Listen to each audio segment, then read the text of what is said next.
Bismillahirrahmanirrahim. Assalamualaikum warahmatullahi wabarakatuh. Bismillahirrahmanirrahim. Alhamdulillahirrahmanirrahim. Salatu wassalamu ala rasulillah. Yang saya hormati Ibu Nur Syamsiah selaku CGP SMP Negeri 2 Langsung Barat, Bapak Ibu Majelis Guru yang saya hormati dan anak-anak didik kami yang kami sayangi, yang kami banggakan yang hadir pada hari ini di ruangan Tabur IPA ini. Alhamdulillah, marilah sama-sama kita menaikkan puji kepada Allah SWT. Karena pagi hari ini kita masih diberi kesehatan sehingga kita dapat bertatap muka hadir di ruangan ini dalam serangkaian kegiatan mensukseskan kegiatan dari Ibu Penggerak CGP. Kemudian selalu salam marilah kita hadirkan dengan manusia Muhammad SAW, mengucapkan Allahumma sholli ala sayyidina Muhammad wa ala ali sayyidina Muhammad. Semoga kita semua nanti mendapat syafaat dari beliau. Amin. Bapak Ibu yang kami hormati, adapun kita berkumpul di ruangan ini dalam kegiatan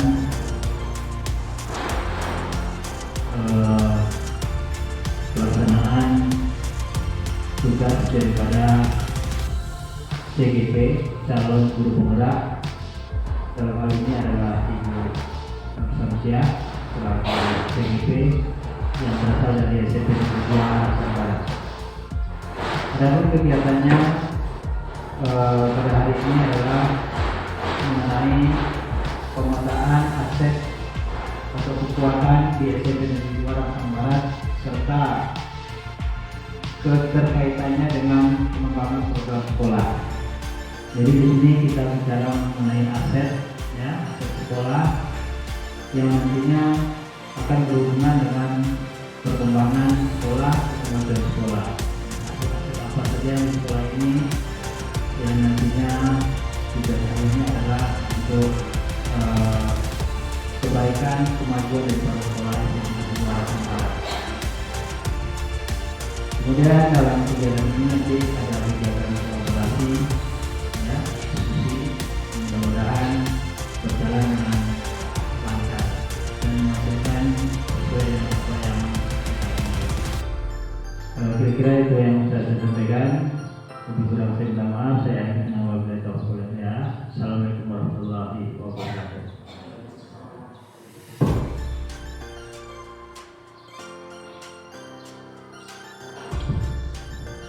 Bismillahirrahmanirrahim. Assalamualaikum warahmatullahi wabarakatuh.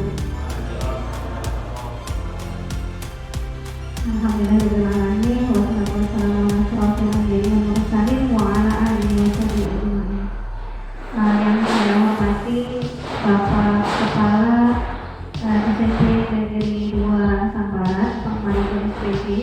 Yang saya hormati Ibu Wakil Kurikulum Bu Susilawati SPD.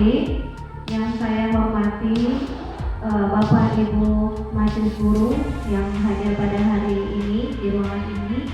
Kemudian yang saya hormati Bu Dewi, ya, sebagai wakil dari wali murid yang juga sudah hadir di ruangan ini. Kemudian yang saya sayangi dan saya banggakan murid atau peserta didik SMP Negeri 2 Langsung Barat yang telah juga hadir di kesempatan kita pada pagi ini. Baik, adapun tujuan dari berkumpulnya kita di pagi hari ini adalah nanti akan ada diskusi tentang penguasaan aset atau kekuatan di SMP Negeri 2 Langsung Barat, yaitu di sekolah kita. Tapi sebelumnya saya mengucapkan ribuan terima kasih atas waktu dan kesempatan yang diberikan kepada saya untuk memimpin diskusi pada pagi hari ini. Jadi tujuan hari ini adalah kita diskusi tentang pemetaan aset sekolah kita dan bagaimana nanti kaitannya dengan pengembangan program di sekolah kita. Nah, ini ada sedikit pemaparan sedikit dari saya. Sekolah itu sebagai ekosistem.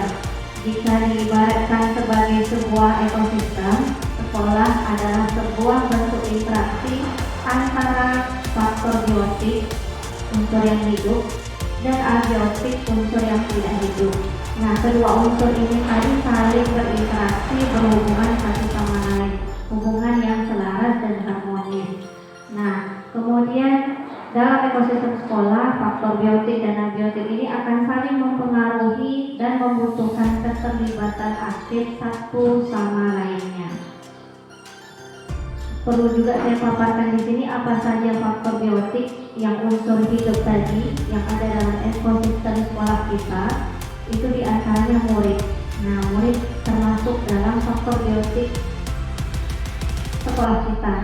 Kemudian ada kepala sekolah, guru, staf, tenaga kependidikan atau TU, pengawas sekolah, orang tua wali murid, masyarakat sekitar sekolah kita, kiri kanan tetangga kita ya. Kemudian dinas terkait seperti dinas pendidikan atau koordinator wilayah Kecamatan Barat, kemudian pemerintah daerah. Kemudian faktor abiotik, faktor yang unsur tidak hidup tadi yang menunjang keberhasilan proses pembelajaran di sekolah kita, diantaranya keuangan, kemudian sarana prasarana, lingkungan alam dan lain sebagainya. Nah, mengapa kita perlu memetakan aset sekolah? Artinya kenapa kita identifikasi aset kekayaan atau kekuatan kelebihan sekolah kita? Nah, karena dengan pemetaan aset, sekolah memiliki daftar kekuatan yang bisa didayagunakan, bisa dimaksimalkan untuk menyokong pelaksanaan program-program sekolah. Nah, dengan aset yang ada, sekolah diharapkan dapat lebih mandiri dan bisa menanggulangi tantangan yang dihadapinya. Hal ini berdampak pada rasa optimisme warga sekolah untuk tetap melanjutkan program sekolah agar dapat meningkatkan kemajuan belajar murid.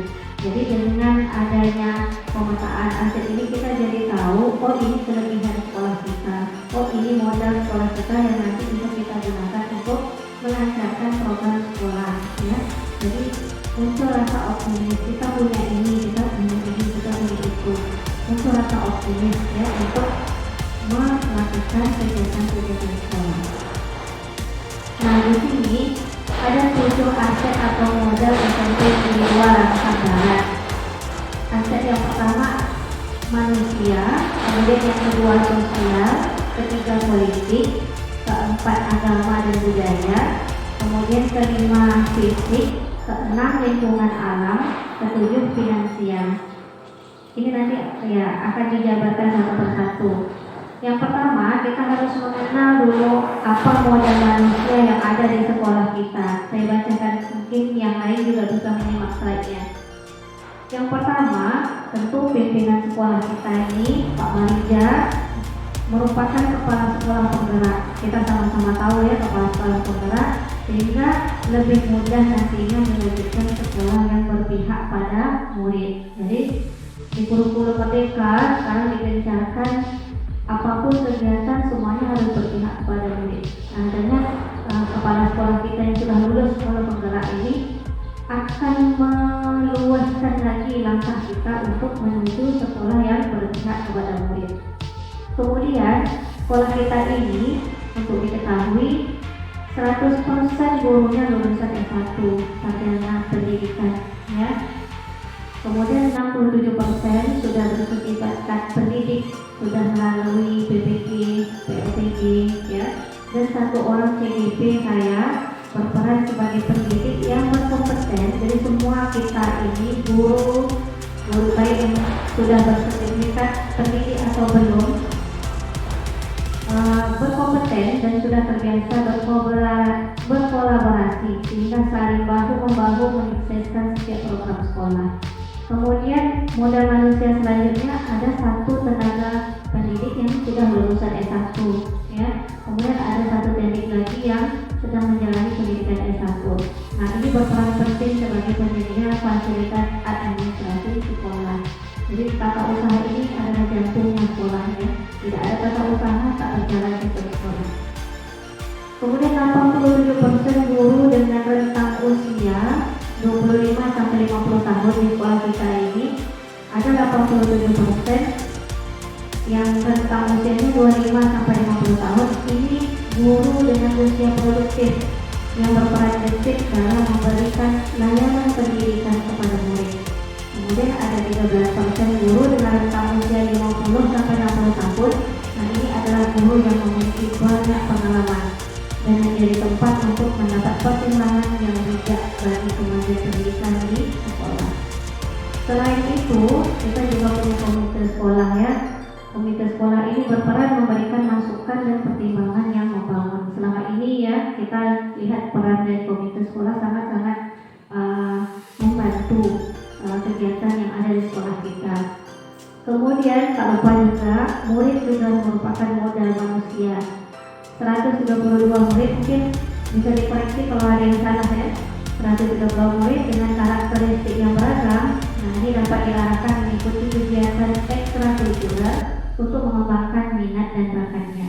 Jadi saya sampaikan di sini, ini kan berupa diskusi ya Bapak Ibu dan anak-anak Ibu sekalian. Jadi terbuka ruang jika seandainya ada yang mau ditanyakan, ada yang mau ditambah aset ini.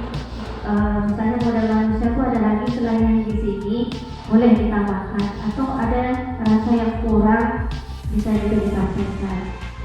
Ya. Kemudian modal sosial.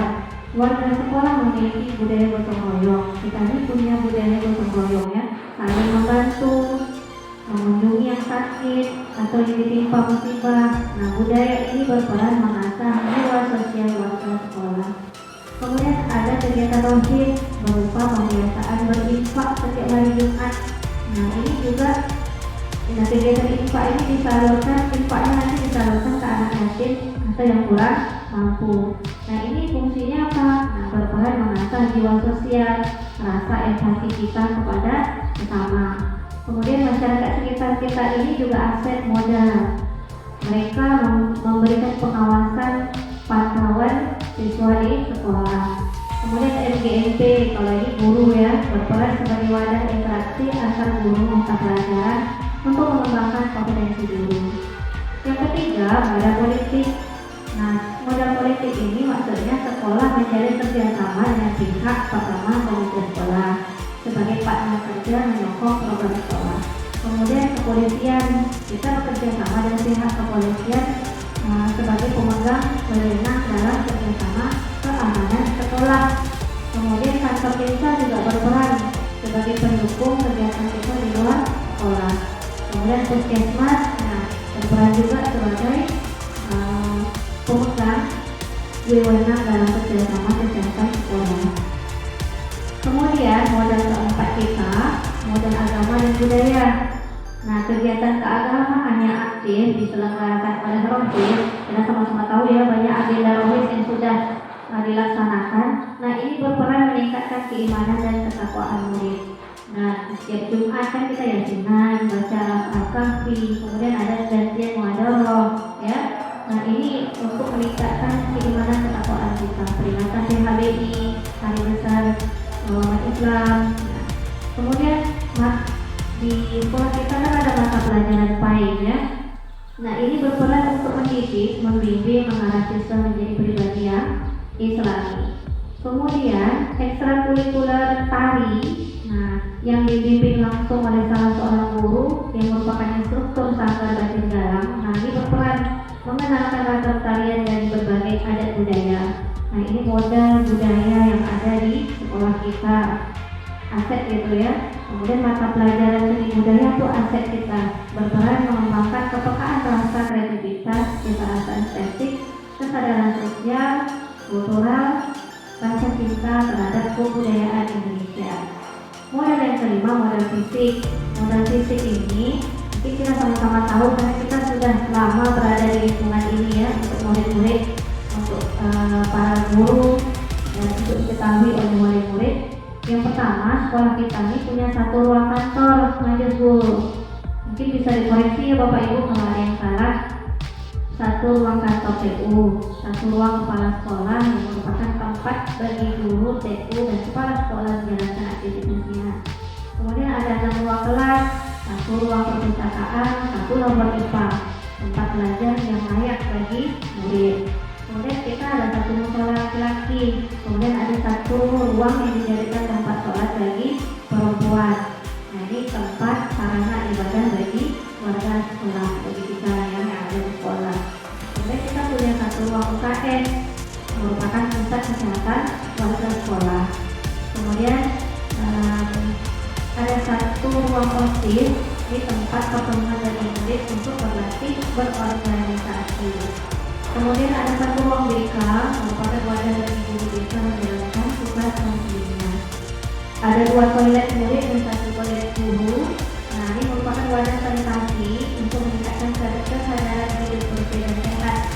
Kemudian fasilitas seperti meja, kursi, papan tulis. Kita juga ada Chromebook ya, buku-buku penunjang, alat-alat labor, jaringan wifi dan lain sebagainya. Ada banyak sebetulnya aset yang lain. Nah, ini digunakan sebagai penunjang proses pembelajaran murid dan guru di sekolah. Kemudian tong sampah pada masing-masing kelas ada ya, merupakan wadah bagi warga sekolah untuk menjaga kebersihan lingkungan sekolah. Nah, ini mungkin ada yang belum dimasukkan, nanti dipersilahkan ya kalau ada tambahan atau ada yang dikurangi. Kemudian model yang ke-6, model lingkungan dan alam. Nah, sekolah kita ini berada di lingkungan desa ya, bukan di perkotaan. Jadi di lingkungan desa ini kita masih asri, tidak banyak polusi, tidak seperti sekolah yang di kota, polusi udara, bising, polusi suara. Kalau sekolah kita ini kita sendiri bisa merasakannya, jauh dari kebisingan, kita menghirup udara pun masih bersih. Nah, itu adalah aset modal lingkungan alam sekolah kita. Kemudian sekolah kita juga dekat dengan area perkebunan tanaman durian, kan kita terkenal dengan tanaman durian nih. Nah, ini bisa jadi sumber belajar bagi murid atau bisa jadi nanti pendukung kegiatan proyek murid. Untuk kegiatan P5 bisa juga ya. Kemudian yang terakhir modal finansial kita, ini saya pun agak kurang mengetahui keuangan di sekolah. Cuma secara umum yang saya tahu, kita ada bantuan dari pemerintah pusat berupa dana bor ya, yang digunakan untuk biaya operasional sekolah. Kemudian kalau di kelas ada beberapa kelas yang ada uang kas kelasnya. Nah, ini untuk pembiayaan program kelas sesuai nanti dengan kesepakatan murid dan wali kelas. Jadi demikianlah ada 7 aset yang ada di sekolah kita. Dan ini semoga dengan kita mengetahui aset-aset di sekolah kita bisa memaksimalkan yang aset yang ada ini untuk pengembangan kemajuan pendidikan di sekolah kita. Mungkin itu saja dari saya. Kalau seandainya ada yang ingin menambahkan, dipersilakan. Jadi ruang ini terbuka untuk semuanya. Silakan mungkin wali murid atau majelis guru ataupun bisa bapak kepala sekolah atau murid-murid yang hadir pada di ruangan ini, silakan. Kalau seandainya ada yang mau ditanyakan atau ada yang ingin menambahi. Sekian, assalamualaikum warahmatullahi wabarakatuh.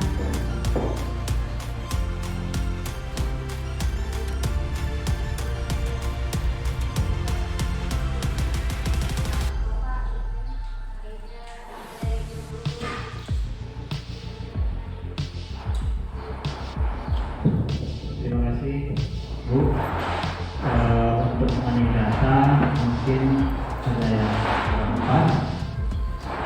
Jadi dilihat itu jumlah siswa kita di sana tertulis 132. Jumlah siswa kita sebenarnya 135. Kemudian ruangan di sana ada toilet ya, toilet murid ada 2.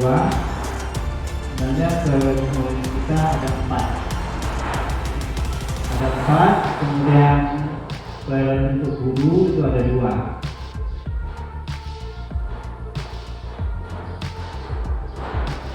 Kemudian yang lain sepertinya udah klop ya.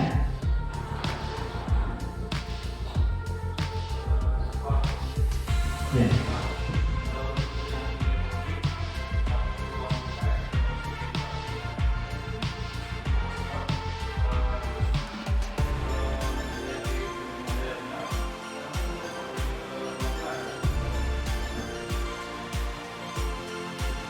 Ya, ruang UKM dan khusus itu sekarang ada tapi menumpang nanti. Yang ruang fungsi yang sebenarnya itu bukan ruang UKM dan ruang khusus yang ruang kelas ya. Alhamdulillah untuk UKM tak lama lagi kita dapat.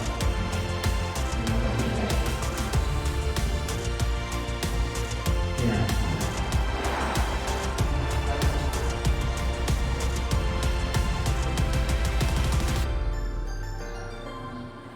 Oke, kemudian mengenai finansial, ya, aset finansial ini memang sekolah kita dapat dari dana pos, ya, sesuai dengan jumlah siswanya dikalikan dengan 1.220.000 itu finansial yang diperoleh dari dana pos, dan dana pos ini memang banyak kegiatannya, banyak manfaatnya dalam pengembangan sekolah ini ya. Tanpa ada dana pos sekolah kita mungkin tidak berjalan, tapi ke depan mudah-mudahan karena sekolah kita jadi sekolah penggerak, insya Allah akan dapat bantuan dana kinerja ya, yang besarnya mungkin sekitar 100 lebih juga, 120. Jadi itu sangat membantu sekali untuk perkembangan sekolah kita, untuk kemajuan sekolah kita, terutama untuk kemajuan siswa-siswa kita. Karena apa yang kita lakukan semuanya itu adalah tujuan akhirnya adalah untuk siswa, untuk murid, ya, bukan untuk guru. Nah, jadi tujuan sekolah kita ini semuanya ditujukan kepada siswa atau murid. Oke, itu terima kasih. Baik, terima kasih ya Bapak. Nah, berarti ada sedikit koreksi dari Bapak Kepala Sekolah tadi ya, yang model manusia untuk jumlah murid. Kalau tadi saya di sini 102, yang sebenarnya ada 105 murid ya. Kemudian yang untuk model fisik, nah model fisiknya tadi ada sedikit koreksi dari Bapak Kepala, bahwa kita toilet muridnya ada 4, kemudian toilet gurunya ada 2. Kemudian tadi ada suara dari Bapak Guru kita, Pak Abu, bahwa ruang UKS dan ruang khusus itu sebetulnya tidak ada ya. Sebenarnya itu fungsinya sebagai ruang kelas ya. Tapi mudah-mudahan ke depan dalam waktu dekat kita bisa nanti dapat ruang UKS. Baik, terima kasih. Kemudian yang untuk modal finansial jadi ya, kita ada bantuan dari BOS, terus ini sangat penting untuk biaya operasional yang ada di sekolah kita, untuk ini itu dan segala macam kita sangat tergantung dengan dana BOS ya. Mungkin itu saja, atau ada tambahan dari guru lain atau dari wali murid, dari anak-anak ibu sekalian, dari ini ada yang mau ditanyakan atau yang tidak paham? Cukup? Itu dari wali murid bagaimana? Ada. Jadi mungkin cukup ya Bapak Ibu ya. Bagaimana Pak?